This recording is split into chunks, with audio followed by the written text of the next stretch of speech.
یہ کہانی ہے اس زمانے کی جب مصر کے اہرام ابھی تعمیر ہو رہے تھے، جب میسوپوٹیمیا میں پہلی تحریریں لکھی جا رہی تھیں، اور جب دنیا کے نقشے پر ایک ایسی تہذیب ابھر رہی تھی جس نے تاریخ کے صفحات پر اپنا لازوال نقش چھوڑا۔ یہ ہے کہانی وادی سندھ کی تہذیب کی، ایک ایسی تہذیب جو 5000 سال پہلے آج کے پاکستان اور بھارت کی سرزمین پر پروان چڑھی، جہاں عظیم شہر بسائے گئے، جہاں تجارت، زراعت اور فنون کی دنیا نے جنم لیا، جہاں لوگ اپنی روزمرہ زندگی کو اس قدر منظم اور خوشحال بنا چکے تھے کہ دیکھنے والا حیران رہ جائے۔ آج کی اس کہانی میں ہم آپ کو وقت کے اس سفر پر لے کر چلیں گے، جہاں آپ خود کو موہنجو دیڑو کی گلیوں میں چلتے ہوئے محسوس کریں گے، جہاں آپ دیکھیں گے اینٹوں کے بنے ہوئے گھر، صاف ستھری گلیاں، پانی کی نکاسی کا منظم نظام، جہاں لوگ کپاس کے کپڑے پہنتے، مٹی کے برتن بناتے اور گندم کے کھیتوں میں محنت کرتے دکھائی دیتے۔ یہ ہے کہانی ایک عظیم تہذیب کی، ایک ایسی تہذیب جو دنیا کو یہ سکھا گئی کہ انسان اجتماعی طور پر رہ کر کس طرح خوشحال زندگی گزار سکتا ہے۔ تو آئیے چلتے ہیں 5000 سال پیچھے اور داخل ہوتے ہیں انڈس ویلی سویلائزیشن کے اس لازوال جہاں میں۔ اب 5000 سال پیچھے آ چکے ہیں، دریائے سندھ اپنے پورے جوبن پر ہے، پانی کی لہریں زمین کو زرخیز بنا رہی ہیں، اور اسی کنارے پر بسے ہیں دو عظیم شہر، ہڑپا اور موہنجو دیڑو۔ دور سے آپ کو بلند ٹیلے نظر آتے ہیں، جیسے کوئی شہر ریت کے سمندر سے ابھر رہا ہو۔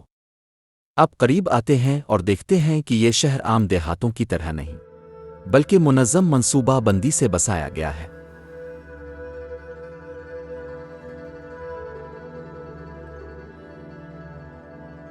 موہنجو دیڑو یہاں ہر گلی دوسری گلی کو 90 درجے کے زاویے پر کاٹتی ہے، گویا پورا شہر کسی انجینئر نے کاغذ پر نقشہ بنا کر بسایا ہو۔ گھروں کی دیواریں پکی اینٹوں کی ہیں، چھتیں لکڑی اور بانس سے ڈھکی ہیں۔ زیادہ تر گھروں میں ایک اندرونی صحن ہے، اور چھوٹے چھوٹے کمرے اس کے ارد گرد بنے ہیں۔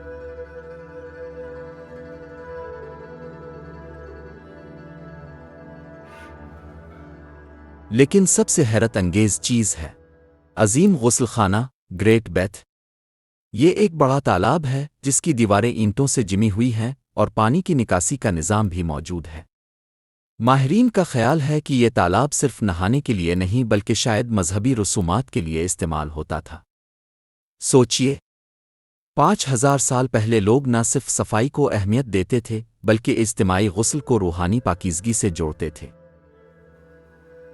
اب آئیے ہڑپا کی طرف، جو پنجاب کے دل میں بسا ہوا ہے۔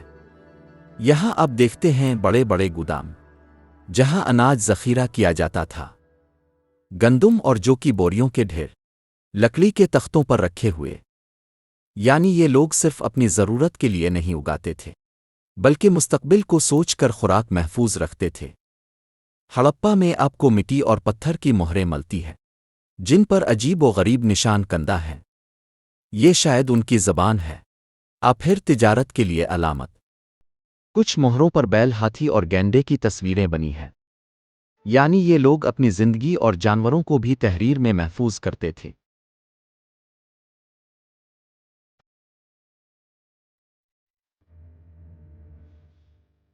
اب دیکھتے ہیں کہ دن کے وقت گلیوں میں ہلچل ہے، کچھ لوگ برتن بنا رہے ہیں، کچھ کپڑے باندھ رہے ہیں، بچے صحن میں کھیل رہے ہیں، اور عورتیں اناج پیسنے، کھجور کے درختوں سے پھل توڑنے میں مصروف ہیں۔ شام ڈھلتے ہی پورا شہر سکون میں آ جاتا ہے، چراغ جلتے ہیں اور کہیں دور ڈھول کی آواز سنائی دیتی ہے۔ شاید کوئی تہوار ہے، شاید کوئی عبادت۔ یہ ہیں وادی سندھ کے شہر، جو دنیا کو بتاتے ہیں کہ انسان صرف بقا کے لیے نہیں جیتا بلکہ خوشحالی اور ترتیب کے ساتھ جینا بھی جانتا ہے۔